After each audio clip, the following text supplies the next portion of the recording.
முதல் வழியை எடுத்தவுடன் கேள்வி நேரம். கேள்வி நேரம் என்பது மிக முக்கியமானது.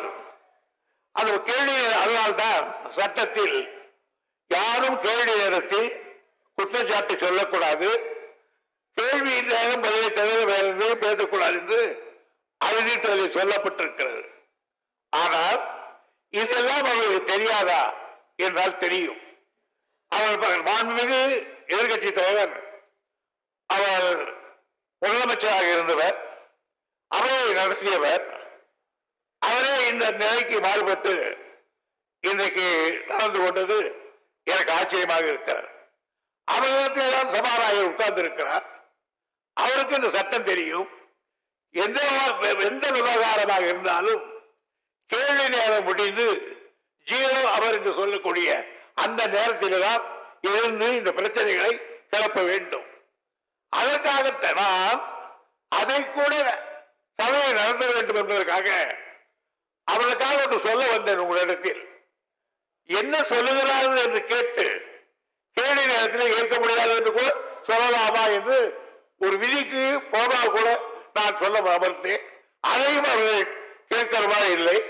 எனவே முதல் நாள் வந்து மன்றத்தினுடைய நிகழ்ச்சியிலே கலந்து கொள்வதற்கு தவிர்த்து இன்றைக்கு அவர்களுக்கு உரிமை உண்டு. இன்றைக்கு கலாச்சாரத்தை பற்றி பேசுவதற்கோ அல்லது ஆட்சி பற்றி பேசுவதற்கோ உரிமை உண்டு. ஆனால் யாராக இருந்தாலும் சட்டத்துக்கு உட்பட்டு விதிகளுக்கு புறமாக பேச முடியாது. இன்றைக்கு முழுக்க முழுக்க இது எல்லாம் தெரிந்தவர்கள், அவையில 12 காலம் இருந்தவர்கள் அங்கே உட்கார்ந்து இருக்கிறார்கள். எல்லாம் தெரிந்தவர்கள் கேள்வி நேரத்தில் ஆரம்பத்திலே கொடுக்கிறது தவறு என்று தெரிந்தும் இந்த நிகழ்ச்சியை நடத்தியிருக்காங்க. இந்த மன்றம் தன்னுடைய வருத்தத்தை தெரிவித்துக் கொள்கிறது. தவிர்க்க முடியாத காரணத்தால் தான் தாங்கள் இன்றைக்கு அந்த நடவடிக்கை எடுத்திருக்கிறீர்கள். என்னால் முடிந்த அளவுக்கு அவர்களுக்கு சமாதானம் சொல்ல முயற்சித்தேன். ஆனால் அவர்கள் கேட்பவாறு இல்லை.